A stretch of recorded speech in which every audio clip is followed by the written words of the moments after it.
And Sir Keir Starmer, he's making his UN debut as Prime Minister in New York today, where he's expected to promise global leadership as tensions in the Middle East continue to flare up and the bloody war in Ukraine grinds on. Now, Sir Keir Starmer is also hoping to have meetings with US presidential candidates Kamala Harris and Donald Trump, with the election just over a month away. Well, let's go live to New York now and speak to GB News political editor Christopher Hope, who's been with the Prime Minister. Christopher, please detail what Keir Starmer is set to do in New York over the next couple of days. And you spoke to him on the flight, didn't you? That's right. Hi, Emily. Welcome to New York City, where it's breakfast time here. So Keir Starmer is here. He's in New York. He's doing meetings all day. We're expecting meetings later with world leaders ahead of speaking to the UN General Assembly tomorrow afternoon. He's got a meeting with the Security Council. It's quite a big gear change from what Tom was describing in Liverpool, where, of course, he's had a real blow to him and his own authority with the party members voting against his controversial plan to withdraw winter fuel benefits from 10 million pensioners. So he's doing interviews with journalists here. He's spoken to me for GB News, and that interview will run at 5 p.m. tonight on GB News. So do try and stay tuned for that if you can. Not quite that's yet. Right. Overnight he's changed gear, and not quite yet, Emily, but overnight he's changed gear, and the government has ordered UK nationals to leave for Lebanon. They have got 2 warships in the region. They're very, very concerned about the Hezbollah fighters and Israeli troops exchanging fire. You're seeing from the images on GB News bulletins, really worrying, and it's escalating there. And I think quite quickly the focus for the Prime Minister is going into keeping the peace globally. And Zelensky's here. He's talking about his own victory plan. He wants to get support of that from the outgoing US President Joe Biden. And there's even an off chance, we're told, he may want to try and meet with maybe Kamala Harris or Donald Trump, the two candidates to try and succeed Joe Biden. So as ever in politics, in life, when you're Prime Minister, it comes at you very quickly.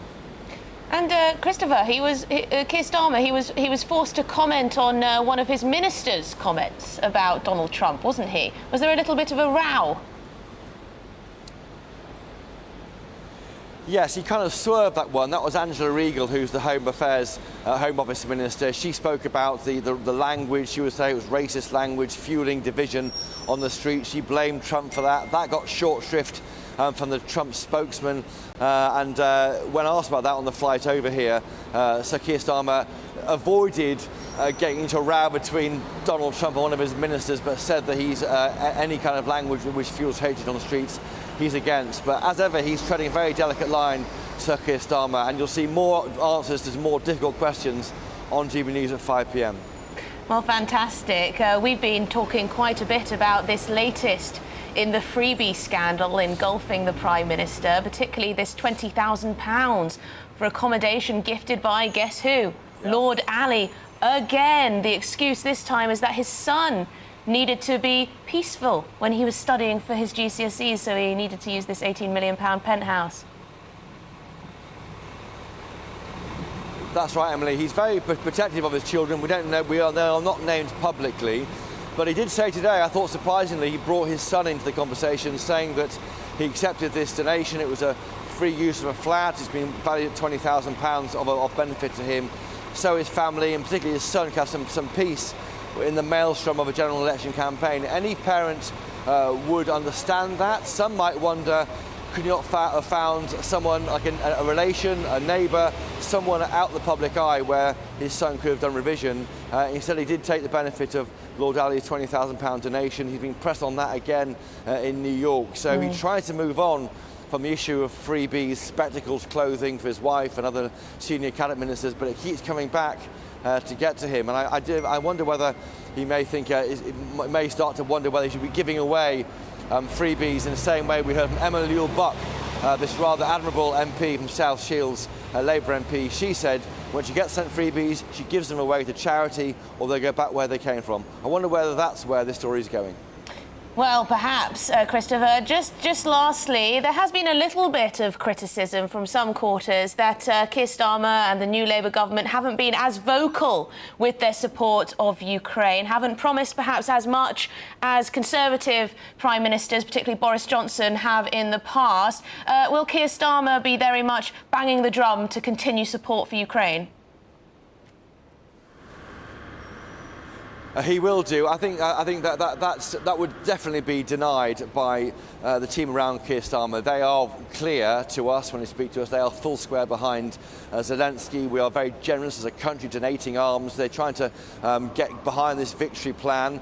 The issue of Storm Shadow missiles, the reason why they haven't been sanctioned to use against Russia or in Russia, the UK has withheld support for that, and also there's a requirement for US guidance systems to be approved first, or else they can't hit their targets.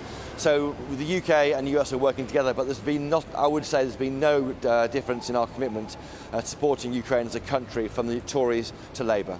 OK, well, thank you very much indeed. I'm looking forward to that interview with Sir Keir Starmer a little bit later on, 5 o'clock, during Martin Dobney's show. So definitely stay tuned for that, Christopher. Thank you very much indeed. There's Christopher Hope in New York City. But let's return to Tom Harwood in the just as glamorous location of Liverpool, outside the Labour Party conference. They're just hearing from Christopher about Keir Starmer's trip to the United States, his trip to New York. He'll be wanting to forget about the scandal, the freebie gate, the winter fuel allowance vote that's been going on while he's been in the United Kingdom and while he's been on that flight to the United States as well, and turn his attention to presenting himself on the international stage. He certainly will, and it's been an advantageous trip, just from its timing, given that Keir Starmer left this conference yesterday after his speech, and thereby avoided the vote that happened today, where the conference roundly condemned the government for its decision to remove winter fuel allowance from most pensioners. Now, this is, of course, clearly a split in the Labour Party. You can see that there is real anger from delegates around this decision from the government. So Keir Starmer, being 30,000 feet above the Atlantic, or indeed several thousand miles across the Atlantic by the time that vote happened, is clearly an advantageous position to be in, avoiding the repercussions of that vote. A non-binding vote, though it was, still a big moral condemnation of the government's decided chosen path. And presumably at these meetings in New York, he'll want to put across two themes quite strongly. Firstly, that we remain 100% committed to Ukraine and its defence, but also that question of de-escalation in the Middle East. Certainly, and the Middle East has weighed heavy as an issue here in the Labour Party conference over the last few days. Of course, we saw multiple hecklers, both for the Prime Minister and for the Chancellor, on the issue of Gaza. Clearly, this is a position that the Labour Party has found very difficult to handle. On the one hand, the Labour Party has been going to say, on the one hand, the Labour Party has been saying that they're going to withdraw arms sales from Israel. Clearly, the Labour Party has been not saying that they will do all of that, and thereby, in so doing, they have annoyed both sides of this particular debate.